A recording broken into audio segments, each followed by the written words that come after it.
विदधाति पूर्वं यो वै वेदांस प्रहिणोति तस्मै तं हदेवम् आत्मबुद्धि प्रकाशं मुमुक्षुर्वै वै शरणमहं प्रपद्ये।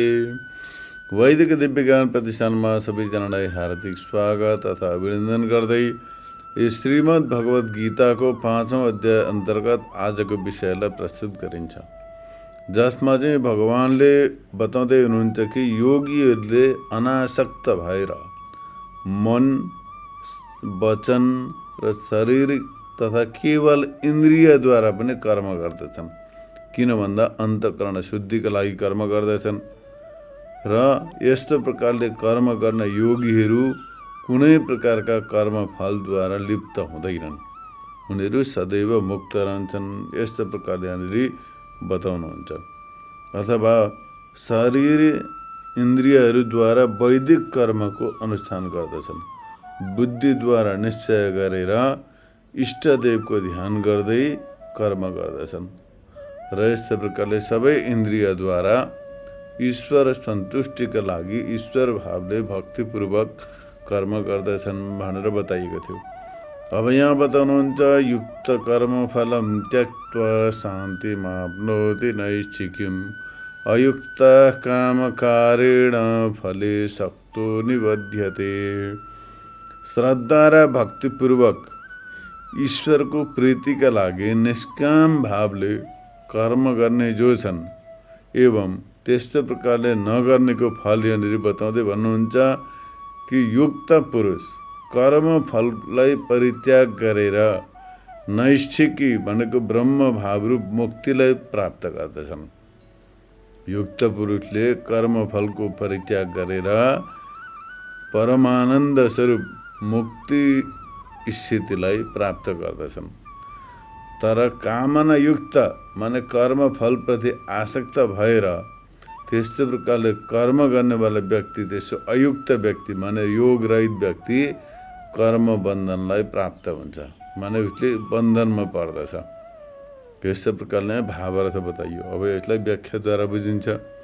जसले सद असद विवेक सम्पन्न भएर मोक्षको इच्छाले कर्मफललाई परित्याग गरेर आफूद्वारा अनुष्ठित कर्मको फलको अपेक्षा नगरिकन माने कर्मफलको आशा नराखिकन योग सम्पन्न भएर, अध्यात्म योग सम्पन्न भएर फाइदा हानि, सफलता असफलता यी सबै प्रति समभाव भएर परमेश्वरको प्रीतिका लागि जो कर्म गर्दछ त्यसलाई नैष्ठिकी माने कर्मनिष्ठाद्वारा उत्पन्न चित्त शुद्धि माने चित्त शान्तिलाई प्राप्त गर्दछ।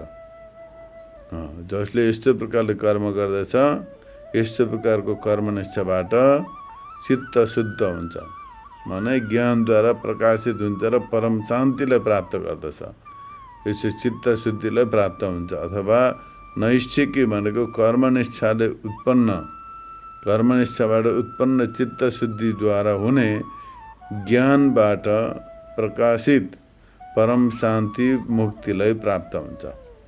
तर अब जसले यसको विपरीत अविवेकी व्यक्ति, अज्ञानी व्यक्तिले कामना युक्त भएर फलको अभिलाषा राखेर कर्मफलमा आसक्त भएर कर्म गर्दछ भने उसलाई योगी मानिँदैन। यस्ता प्रकारको कर्म गर्ने व्यक्ति कर्मानुष्ठानमा परायण हुन सक्दैन र निरन्तर त्यो कर्म बन्धनलाई नै प्राप्त गरिरहन्छ। उसले कर्म बन्धनमा पुग्दछ माने बन्धनमा पर्दछ। ज्ञानको उत्पत्ति नहुनुको कारण जन्म आदि बन्धनयुक्त हुन्छ। यस कारणले तिमीले त्यो लक्षणयुक्त योगले युक्त हो माने निष्काम भावले कर्म गर्नेवाला बन।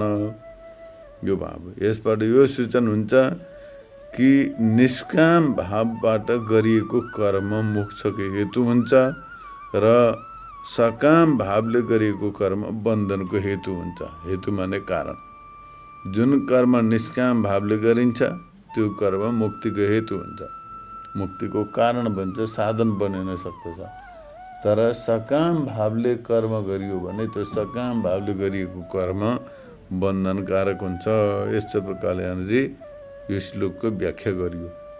अब अगाडि बताउनुहुन्छ यो शङ्का उत्थापन गरेर निराकरण गर्दै भन्नुहुन्छ, यदि कर्मयोगबाट नै अकाम पुरुषको मुक्ति हुन्छ, अर्थात् कर्मयोग गरेर फललाई परित्याग गरेर निष्काम भावले गरेको कर्मयोगबाट नै साधकको मुक्ति हुन्छ भने त सबै कामना रहित भएर कर्म गर्नु पर्दछ। कर्मै गरिरहने सन्यास किन लिनु पर्यो?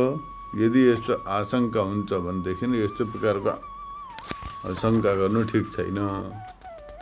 किनभने नित्य नैमित्तिक कर्म नै यस्तो प्रकारको न्यायद्वारा निष्काम वृत्तिले गरिएको कर्महरूको फल चित्तशुद्धि हो। चित्तशुद्धिको फल ज्ञान हो। ज्ञानको फल सर्वकर्म सन्यास हो र नित्य नैमित्तिक कर्मबाट नै पापको क्षय गर्नु पर्दछ र ज्ञानको अभ्यासद्वारा निर्मल गर्दै माने शुद्ध हुँदै त्यसलाई परिपक्व बनाउनु पर्दछ। अभ्यासबाट नै पक्क विज्ञान युक्त माने अभ्यास गरेर परिपक्व भएको विज्ञान सम्पन्न व्यक्तिले नै मोक्ष स्थितिलाई प्राप्त गर्न सक्दछ। जसले चित्तशुद्धि भएर ज्ञानको अभ्यासद्वारा ज्ञान सम्पन्न व्यक्तिले मात्रै, विवेक विज्ञान ब्रह्मज्ञान सम्पन्न व्यक्तिले मात्रै कैवल्य मोक्षलाई प्राप्त गर्न सक्दछ। इत्यादि वाक्यबाट पनि सदैव आत्मरूपले अवस्थान रूप फल, यस कारणले गर्दा अनेक जन्ममा गरिएको पुण्य कर्महरूको परिपाकबाट चित्त शुद्ध हुन्छ।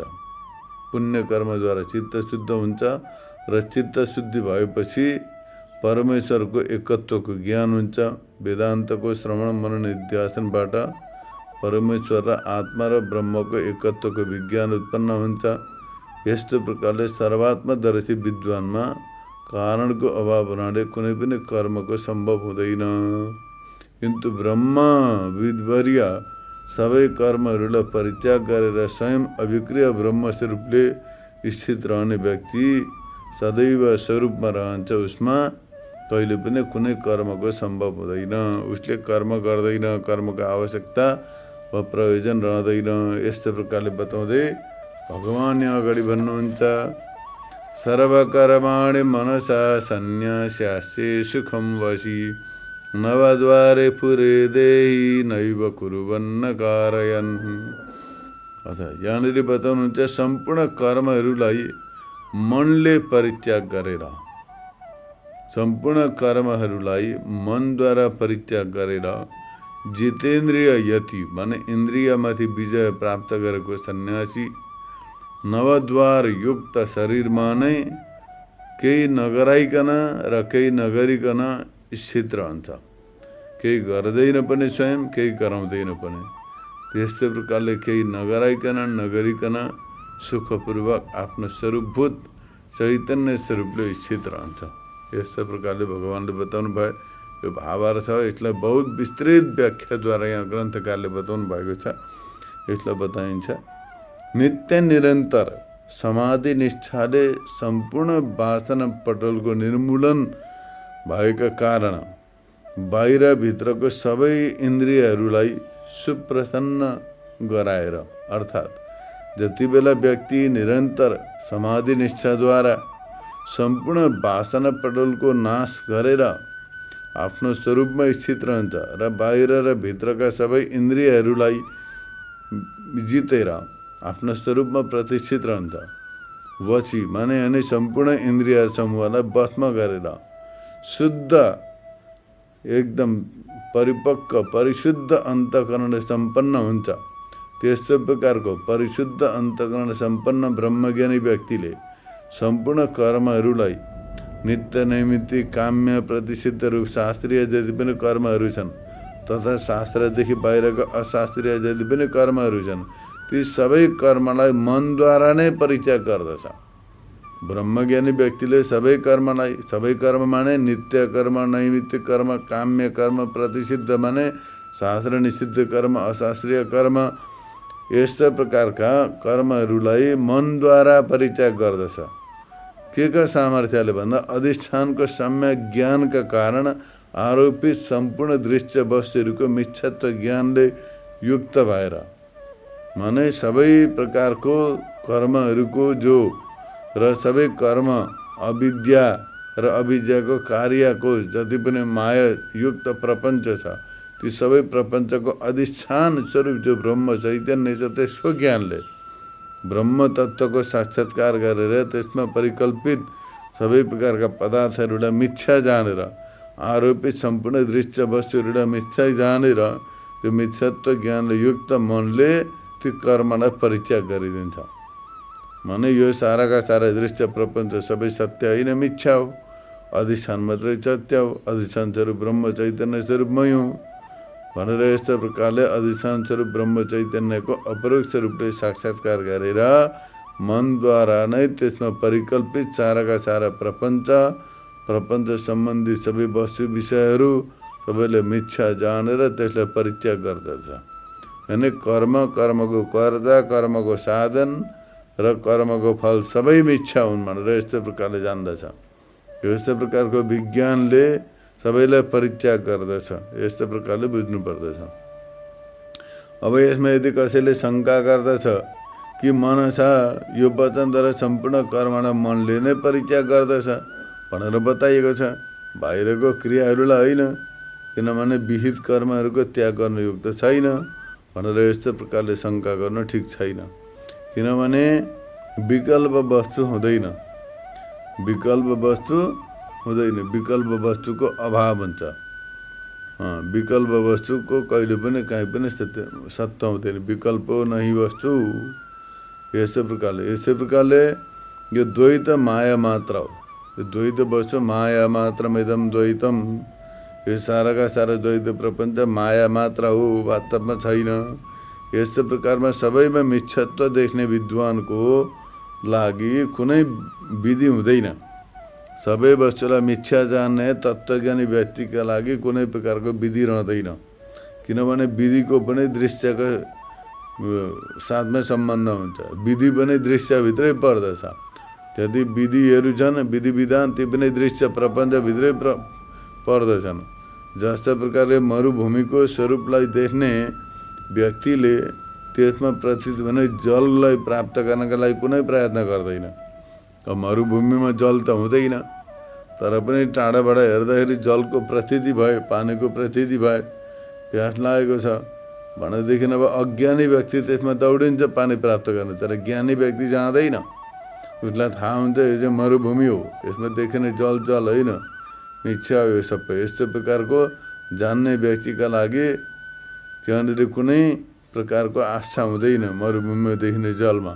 त्यस्तै प्रकारले साराका सारा जगतलाई, द्वैत प्रपञ्चलाई मिथ्या जान्ने व्यक्तिका लागि त्यो मिथ्या जगत अन्तर्गत पर्ने क्रिया, कर्म, कर्ता, फल सबै प्रति आस्था हुँदैन। त्यसप्रति आस्था हुँदैन। उसलाई त नित्य निरन्तर त्यो एक अद्वितीय अद्वैत कैवल्य स्वरूप मोक्ष स्वरूप ब्रह्म तत्त्वमा मात्रै आस्था हुन्छ। यस्तो प्रकारले विधि वचनको जलको समान मिथ्या हुन्छ त्यो सबै। त्यसै गरी यहाँ बताउनुहुन्छ अधिष्ठानभूत ब्रह्मस्वरूपलाई देख्ने विद्वानका लागि कुनै कर्म विधि छैन। त्यस्ता विद्वानका लागि कुनै प्रकारको कर्मको विधि छैन। कर्म र कारकको समान सबै मिथ्या हुन्। तिनीहरू जगत अन्तर्गत नै पर्दछन्। तिनीहरू पनि जति पनि संसारमा देखिँदैछन् क्रियाकलाप, यी सबै जगत अन्तर्गत पर्दछन्, दृश्य हुन् सबै। त्यस कारणले गर्दाखेरि त्यसमा तत्त्वज्ञानी व्यक्तिलाई त्यति आस्था हुँदैन। सबै प्रमाणहरूबाट सबैमा मिथ्यात्व देख्ने ब्रह्मविद व्यक्ति माने ब्रह्मज्ञानी व्यक्ति कर्ममा प्रवृत्ति हुँदैन। त्यो चाहिँ ज्ञानी व्यक्तिको कर्म प्रवृत्तिमा अभाव हुन्छ। किनभने सम्पूर्ण मिथ्या हो। यस्तो प्रकारले जानेको हुन्छ उसले। यस्तो प्रकारले जानेपछि पुरुष प्रवृत्ति हुँदैन त्यसमा। जसले सम्पूर्ण मिथ्या हो यस्तो प्रकारले जान्दछ, त्यसमा प्रवृत्ति हुँदैन। यस्तो प्रकारले अब यहाँ कसैले भन्दछ कि मिथ्या जानेर प्रवृत्त हुनु भन्दा त्यो त सम्भव हुँदैन। किनभने मिथ्यात्व बुद्धिको र प्रवृत्तिको परस्पर विरोध हुनाले गर्दाखेरि त्यसमा एक अधिकरण सम्भव हुँदैन। मिथ्या पनि जान, त्यहाँ त्यसमा प्रवृत्त पनि भयो। मरुभूमिमा जल छैन भन्ने जाने त्यो जल लिनको प्रवृत्त हुन्छ, हुँदैन। मरुभूमिमा जल छैन, हुँदैन, यो मिथ्या हो भन्ने जान्ने बित्तिकै त्यहाँ कोही गाग्रो बोकेर पानी लिन थोडी जान्छ, जाँदैन नि। अज्ञानी व्यक्ति मात्रै जान्छ। त्यसै प्रकारले अनि भित्र मिथ्यात्व बुद्धि र बाहिर सत्यत्व बुद्धिले कर्म गरो के भन्दाखेरि यस्तो पनि सम्भव हुँदैन। किनभने त्यो युक्त छैन, किनकि एक वस्तुमा दुईटा बुद्धि हुन सक्दैन। मरुको यथार्थ ज्ञान युक्त व्यक्तिलाई जलमा मिथ्यात्व बुद्धि र त्यसैमा सत्यत्व बुद्धि कहिले पनि हुन सक्दैन। अब एउटै मरुभूमिमा देखिने त्यो मिथ्या जलमा त्यसैमा मिथ्यात्व बुद्धि पनि सत्यत्व बुद्धि पनि कसरी हुन सक्छ? त्यो कहिले पनि हुन सक्दैन।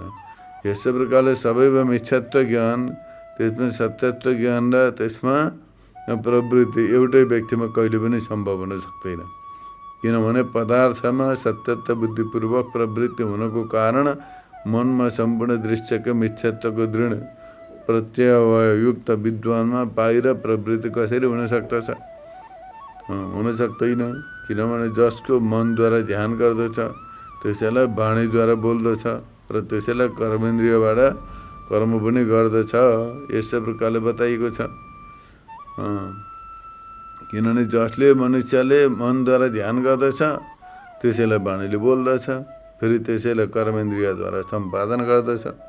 इत्यादि वाक्यबाट भने वाणी आदिको प्रवृत्ति मनोव्यापार पूर्वक हुने गर्दछ।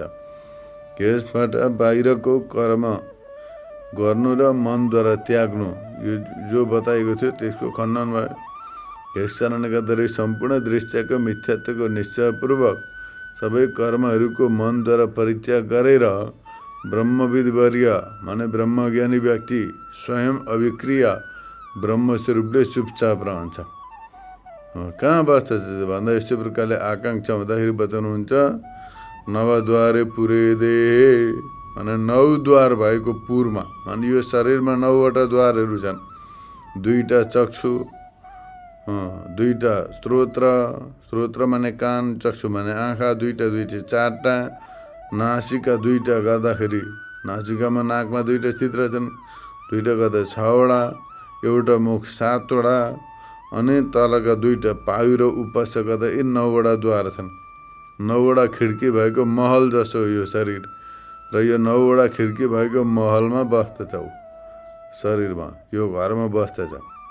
यही घरलाई अब यो घर कति बेला भत्किने हो थाहा छैन। यो घरको रिमोट कन्ट्रोल अर्काको हातमा छ। कहाँ पुग्दा भत्किने हो, कति बेला टुट्ने हो यो थाहा छैन। अब मनुष्य बडो मूर्ख हुन्छ। यो आफ्नै शरीर यो 9वटा द्वार भएको पुरको ज्ञान छैन। यो कति बेला रहन्छ कति बेला छुट्छ भनेर यही आफ्नो हुन सकेको छैन, अर्कालाई आफ्नो भन्छ। अब अरू पुर जति पनि छन्, अब कोही छोराका नामले, कोही पतिका नामले, कोही पत्नीका नामले, कोही परिवारका नामले, यो चाहिँ मेरो भन्छ। अब मेरो पति, मेरो पत्नी, मेरो पुत्र, मेरो इत्यादि भन्छ। ती 9 द्वार भएका पुर शरीरलाई यी घरका थुप्रा मांसका पिण्डलाई मेरो भन्छ। सबैभन्दा ठुलो मूर्खता हो यो चमडाको पुतला। यो छोड्दैन त फेरि मेरो भन्न। जीवनभरि 7 जन्मको सम्बन्ध गाँसेको अरे राम राम राम राम राम। 7 जन्मको सम्बन्ध गाँसेको भन्छ, एकै जन्मको टुङ्गो छैन। एक जन्म त के र 1 घन्टा 2 घन्टाको टुङ्गो छैन। अब 10 मिनट पछाडि के हुने हो शरीर रहन्छ कि रहँदैन थाहा छैन। आफ्नै शरीरको आफूले आफ्नो पासमा भएकाको। अब अरूका शरीरका सम्बन्धमा 7 जन्मको सम्बन्ध गाँसेको भन्छ। मूर्खताका पनि हदै पार भइरहेछ यसमा। त्यस कारणले भगवान् बताउनुहुन्छ यहाँनिर यी जति पनि 9 द्वारवाला पुर, 9 द्वारवाला पुरमा ज्ञानी व्यक्ति तत्त्वज्ञानले स्थित भएर तत्त्वज्ञान सम्पन्न भएर यसमा रहन्छ। यो 9 द्वार भएको पुर जो छ, शरीर जो छ, 9वटा दैला, 9वटा खिड्की भएको जो मांस पिण्ड जो छ, शरीर रूपी पिण्ड जो छ, त्यो कहिलेसम्म रहन्छ प्रारब्ध अनुसारले त्यो रहिन्जेलसम्म बस्छ। त्यो छुटेपछि छुट्यो, बात खत्तम। यसकारण गर्दै 9वटा द्वारवाला पुर भनेको यो शरीर हो। अर्थात् प्रत्येक आत्मा जसमा एक राजा छ, बुद्धि प्रधान छ, मन आदि सत्य इन्द्रिय परिचारकहरू छन्। यस्तै प्रकारका 9 द्वारवाला पुरमा के छ भन्दाखेरि भित्र यो महलमा राजा माने आत्मा चैतन्य। त्यहाँ राजाको साथमा बुद्धि छ, बुद्धि त्यहाँ त्यस पछाडि मन पनि छ, इन्द्रिय छन्, प्राण छन्। यस्ता प्रकारको 10वटा प्राणवायु छन् जसमा ग्राम पालक छ, ब्रह्म विष्णु आदि सबै देवताहरूको पनि वास छ यसमा। देवताहरू पनि रहन्छन्। जस्तै प्रकारले सबै इन्द्रियका मनका देवता छन्। अब यसमा आत्मा त आत्मा चैतन्य भइगयो, मनका देवता चन्द्रमा, बुद्धिका देवता ब्रह्मा, त्यस्तै प्रकारले चित्तका देवता वासुदेव, अहङ्कारका देवता रुद्र, त्यस्तै प्रकारले चक्षु इन्द्रियका देवता, श्रोत्रेन्द्रियका देवता सबै छन्। देहमा मुखबाट आफ्ना सुखको जस्तै प्रकारले आविर्भाव हुन्छ, त्यस्तै प्रकारले बसिरहन्छ सबैमा। सुखरूपले बस्छ, सुखरूपले स्थित रहन्छ। यो भाव माने विद्वान तत्त्वज्ञानी व्यक्ति देहमा बस्दछ। तत्त्वज्ञानी व्यक्ति जो छ देहमा रहन्छ। यस्तै प्रकारले यहाँनिर जो बताइयो त्यो ठिक छैन भने फेरि शङ्का उत्थापन गरेको थिएँ। यो सम्बन्धमा शङ्का उत्थापन गरेको छ। नवद्वारपुरीमा जो विद्वान बस्दछ भने जो बताउनु भयो त्यो ठिक छैन। किनभने विद्वान अविद्वान याति अयाति सबै बस्दछन्, देहमै बस्दछन्। त विद्वान मात्रै बस्छ भनेर किन भनियो भनेर यस्तै प्रकारले शङ्का गरेको। यो देहमै त बस्छन् विद्वान पनि अविद्वान पनि। यति भनेको सन्यासी, अयति भनेको असन्यासी सबै यसैमा बस्दछन्। किनभने म बस्दछु यस्तो प्रकारको अनुभव सर्वविदित छ, सबैलाई छ। यदि यस्तो प्रकारले शङ्का गर्ने हो भने यो ठिक छैन। किनभने यो युक्त छैन शङ्का। देहात्मा बुद्धियुक्त जो व्यक्ति छ, त्यो मूर्ख व्यक्ति जो छ, अज्ञानी व्यक्ति, त्यसको विपरीत प्रत्यय हुन्छ। विपरीत हुन्छ।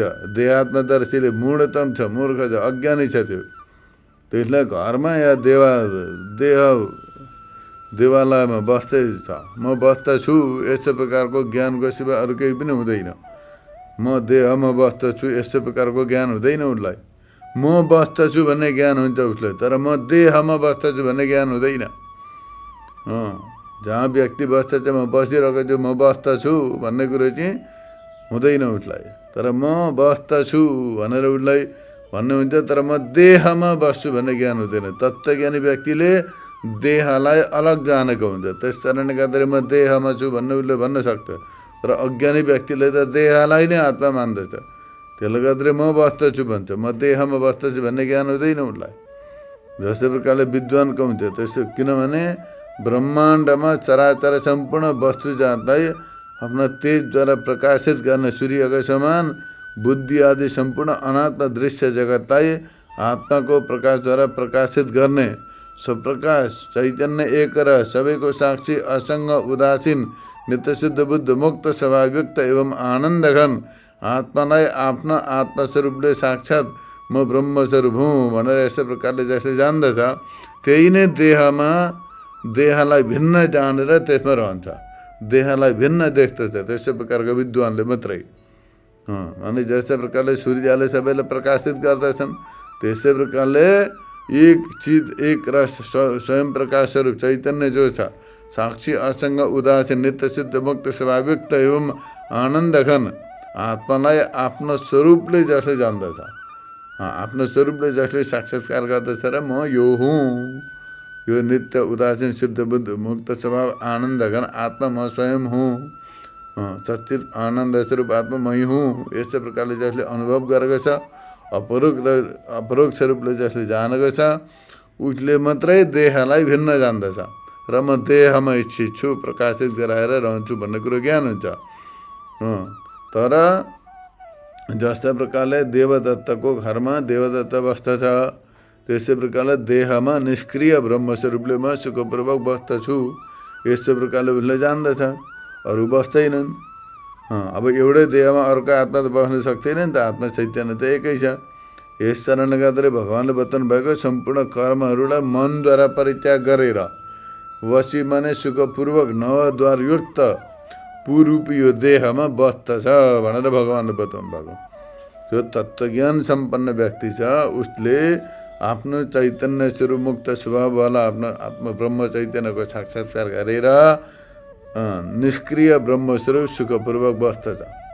अरू त एकै शरीरमा बस्दैन। यस कारण भगवान्ले भन्नुभएको सम्पूर्ण कर्मलाई मनद्वारा परित्याग गरेर ब्रह्मस्वरूपले आफ्नो स्वरूपको साक्षात्कार गर्ने तत्त्वज्ञानी व्यक्तिले सम्पूर्ण कर्मलाई मनद्वारा परित्याग गरेर सुखपूर्वक नवद्वारयुक्त यो शरीरमा पुरूपी देहमा बस्दछ। अथवा बसी नित्य निरन्तर ब्रह्मनिष्ठाद्वारा भित्र बाहिरका इन्द्रियहरूलाई वशमा गरेर निश्चित आत्मस्वरूपको ज्ञानै ब्रह्मविद वरिया भनेको सबैभन्दा श्रेष्ठ ब्रह्मज्ञानी व्यक्ति सबै कर्मलाई विहित निषिद्ध र त्यो दुवै प्रकारकादेखि विलक्षण देह चेष्टाहरू सबै प्रकारका कर्मलाई अतीत अनेक कल्पहरू र यो समयमा सम्पूर्ण अवस्थाहरूमा सर्वदा देह इन्द्रियको व्यापारूपले परिणत भएका प्रकृतिद्वारा गरिएका सबै कर्मलाई अलग्गै त्यागेर परित्याग गरेर छोडेर कुटस्थ असङ्ग र चिद्रूप हुनुको कारण म चैतन्य स्वरूपमा ती कर्मको केही सम्बन्ध छैन, मद्वारा गरिएका हिरणिदेहरू यस्तै प्रकारले जान्दछ। यस्तै प्रकारले आत्मा र अनात्माको स्वरूपको विवेकरूप ज्ञानयुक्त व्यक्तिले मनद्वारा नवद्वारयुक्त यो स्थूल र पुर्याष्टक रूपले नवद्वारयुक्त पुरको समान हुनाले गर्दाखेरि अथवा पूर्ण हुनाले गर्दाखेरि यसलाई पुर भनेको पुर नामक देहमा भने कारणमा यानि देह शब्दले उपलक्षित यो शरीरलाई परित्याग गरेर बस्दछ। जनन मरणादि विकार कर्तृत्व भोक्तृत्व सुखित्व दुखित्व आदि धर्म र जाग्रत आदि अवस्था विशेष सबै प्रकृतिकै कर्म हुन्, न कि म कुटस्थ असङ्ग चैतन्य स्वरूपका। यस्तै प्रकारले जान्दछ ज्ञानी व्यक्तिले। जति पनि कर्महरू छन् सबै प्रकृतिद्वारा सम्पन्न हुँदैछन्। प्रकृतिका हुन् यिनीहरू। प्रकृति माने शरीर इन्द्रिय प्राण मन बुद्धि यिनीहरू सबै प्रकृति हुन्, यिनीहरूद्वारा सम्पादित हुँदैछन्, मद्वारा होइनन्। म त यी सबैको साक्षी स्वरूप चैतन्य स्वरूप मात्रै हुँ भनेर यस्तै प्रकारले जान्दछ। र यस्तै प्रकारले असङ्ग चैतन्य स्वरूप आत्माको यस्तै प्रकारको ज्ञानद्वारा अनुभवद्वारा सबै प्रकारको अध्यासलाई परित्याग गरेर निष्कल निष्क्रिय नित्य शुद्ध बुद्ध निरन्तर आनन्दैक रस अद्वितीय ब्रह्मस्वरूपले आफ्नो आत्मामा नै चुपचाप रहन्छ, सुखपूर्वक बस्दछ, उसले केही पनि गर्दैन। यो अर्थ यस्तो प्रकारले बताएपछि यहाँ फेरि यही सम्बन्धमा शङ्का उत्थापन गरेर त्यसको निराकरण गर्नुहुन्छ। जस्तो प्रकारले जपाकुसुमको सन्निधिबाट स्फटिकमा जसरी लालिमा आउँदछ, जपाकुसुम भनेको एउटा मणि हुन्छ, स्फटिक मणि। जस्तो प्रकारले स्फटिक त सबैलाई थाहा छ, स्फटिक एउटा धातु हुन्छ। त्यो स्फटिक अब एकदमै स्वच्छ हुन्छ, सेतो हुन्छ। त्यसलाई लगेर रातो कपडाको छेउमा राख्यो भने रातै देखिन्छ, कालो कपडाको छेउमा राख्छ कालै देखिन्छ, पहेँलो कपडाको छेउमा राख्छ पहेँलै देखिन्छ। तर उसमा त कुनै कलर हुँदैन। तर पनि त्यो वस्तुका छेउमा राखेपछि त्यो वस्तुको गुण उसमा आउँदछ। त्यसै प्रकारले अनात्माको सन्निधिबाट आत्मामा प्रतीति हुने अनात्माद्वारा गरिएका त्यसमा सबै कर्महरूको प्रकृतिद्वारा गरे तापनि त्यसमा आउँदछ। म गर्दिनँ। यस्तो प्रकारको विद्याद्वारा स्वयं ब्रह्म भावलाई प्राप्त गरेर विद्वान यद्यपि भलै रह्यो तर पनि निष्क्रिय रूपले स्थित रहन सक्दैन। किनभने ब्रह्मस्वरूपले स्थित हुने त्यो पुरुषको अन्यद्वारा गरिएका क्रियाद्वाराको साथ सम्बन्ध नहुँदा पनि त्यो स्वाश्रय भनेको क्रियाको आश्रय हुन सक्दछ। जस्तो प्रकारले घरमा राखिएको दीपकमा भने घरमा दियो बालेको छ भने अन्य पवन आदिको चलन क्रिया नहुँदा पनि त्यसमा आफूद्वारा गरिएको तैल ग्रहण आदि क्रिया विद्यमान रहन्छ। माने दियो बालेको छ घरमा, अब बाहिरबाट त केही पनि हावासावा चलेको छैन, बक्साभित्र अब सानो त्यो टिफिनभित्र राखेको छ दियोलाई, तर पनि बाहिरबाट कुनै केही नभएर त्यसमा हलचल केही नभए तापनि त्यसमा त क्रिया त हुँदैछ नि त। त्यहाँ तैल ग्रहण तेल त ग्रहण गर्दैछ त्यसले। अथवा जस्तो प्रकारले हात्तीमा चढेर जाने राजामा हात्तीद्वारा गरिएको गमन क्रियाको यद्यपि हुँदैन। जो व्यक्ति अब एकजना राजा छ हात्तीमा चढेर जाँदैछ, त्यो हात्ती हिँड्दैछ, ऊ त हिँडेको छैन, तर पनि स्वनिष्ठ चलन क्रिया र हात्तीलाई चलाउन आदि क्रिया त्यसमा विद्यमान छ। अब ऊ बसेको छ र हात्ती हिँड्दैछ, ऊ बसेको छ त्यसमा हात्ती हिँड्दैछ। त्यस्तै प्रकारले परमात्मामा कर्तृत्व त कार्यतृत्व विद्यमान छ। यस्तो प्रकारले यदि कसैले शङ्का गर्दछ भने यो ठिक छैन, किनभने परमात्मा निरवयव छ, यस कारण त्यसमा क्रियाको आश्रय हुन सक्दैन। यो पूर्व पक्षले शङ्का पक्षले भनेको कुनै कुनै प्रकारले परमात्मा पनि क्रियाको आश्रय हुन सक्दछ, क्रियाको आश्रय हुन सक्दछ। जस्तो प्रकारले फटिक मणिमा लालीमा आउँदैछ, रातो कपडा छेउमा राखिदियो भने पहेँलो कपडा कुनै पदार्थ राखिदिनु त्यसमा लालिमा आउँदैछ।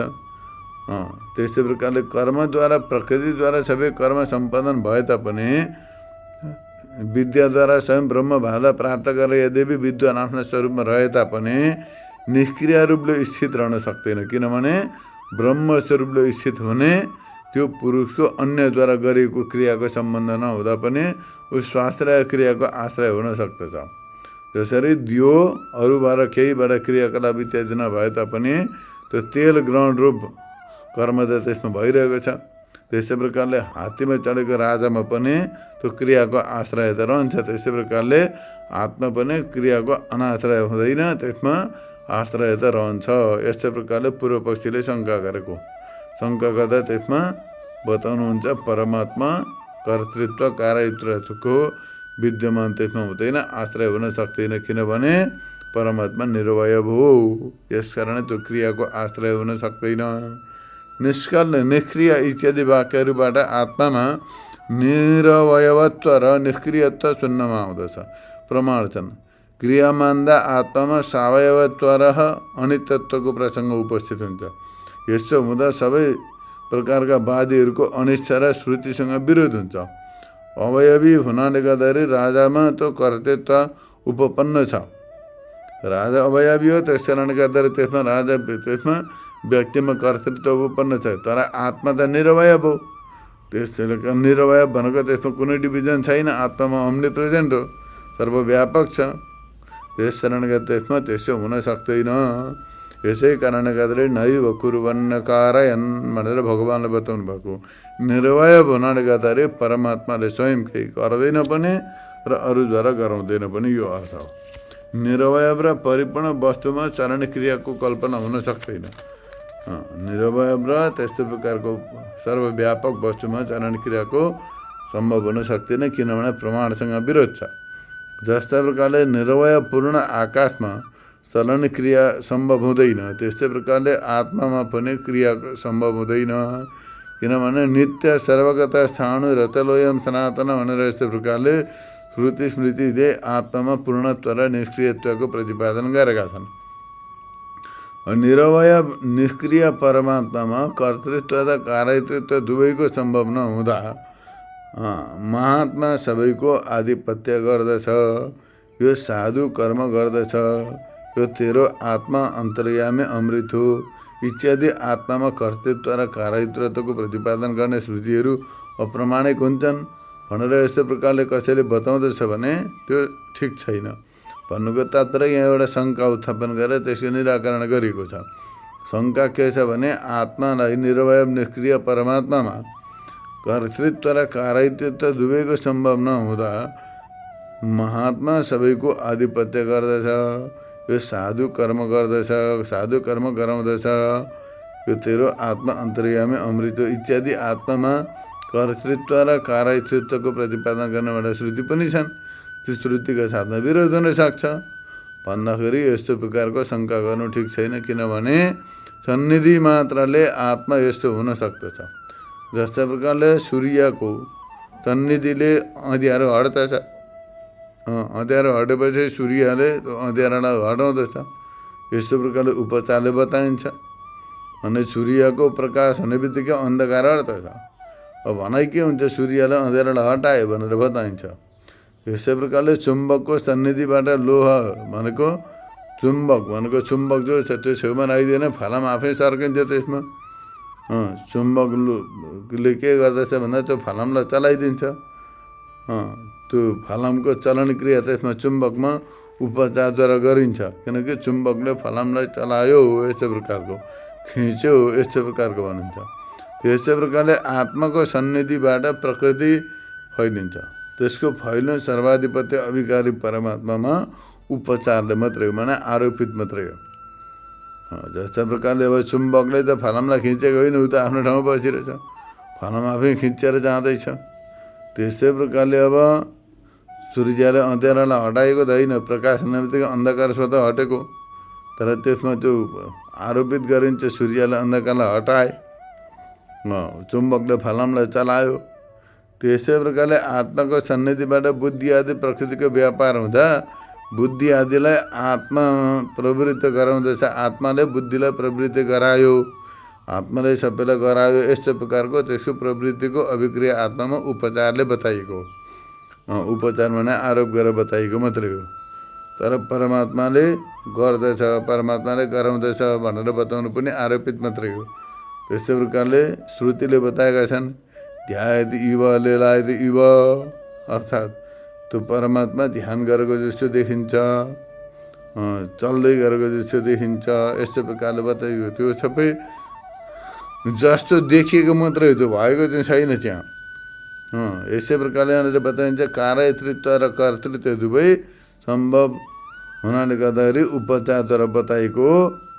यस्तो प्रकारले धारणालाई लिएर प्राणीहरूलाई स्वतन्त्रता सिद्ध गर्नको लागि, माने प्राणीहरू जो छन् ती अस्वतन्त्र छन्, परतन्त्र छन्, तिनीहरू स्वतन्त्र छैनन्, सिद्ध गर्नको लागि परमात्माले गराउँदछ र गर्दछ, यस्तो प्रकारले बताएका हुन्। माने परमात्मा पूर्ण रूपले स्वतन्त्र छन्, तर जीवहरू परतन्त्र छन्। त्यस कारणले गर्दाखेरि परमात्मामा त्यस्तो प्रकारको आरोप गरेको मात्रै, यस्तो प्रकारले जान्नुपर्दछ। यस्तो रीतिले परमात्माको सृष्टि आदि क्रियाहरूको प्रतिपादन गर्ने श्रुतिहरूले पनि प्रमाणद्वारा यस्तो प्रकारले बताएका हुन् भनेर ती श्रुतिलाई पनि जान्नुपर्दछ। नत्र भने निष्कल निष्क्रिय शान्त यस्तो प्रकारको जो श्रुतिहरू छन्, परमात्मा निष्कल छ, निष्क्रिय छ, शान्त छ, यसले केही खाँदैन पनि गर्दैन पनि, यस्तो प्रकारले जति पनि आत्मामा निर्विकारित्वको प्रतिपादन गर्ने श्रुतिहरूको साथमा विरोध उत्पन्न हुन्छ। सो नहोस् भन्नको निमित्त कसरी अर्थ गर्नुपर्दछ भने यसको तात्पर्यलाई बुझ्नुपर्दछ। श्रुतिले के भन्न खोजेको वास्तवमा, परमात्माले गराउँदैछन् भन्नुको मतलब त्यो गराउँदैछन् भन्ने कुरो चाहिँ कर्तृत्व आरोपित मात्रै हो। यस प्रकारले गर्दाखेरि यो परमात्मा अभिक्रिया बौद्ध श्रुतिहरूबाट प्रमाणित हुन्छ। परमात्मा अभिक्रिय छ, परमात्मा निष्क्रिय छ, शान्त निरवध्य शुद्ध बुद्ध मुक्त अखण्ड सच्चित आनन्द स्वरूप छ भन्ने कुरो सबै श्रुतिहरूबाट प्रमाणित हुन्छ। यस कारणले गर्दाखेरि न त आत्माले गर्दछ न त गराउँदछ।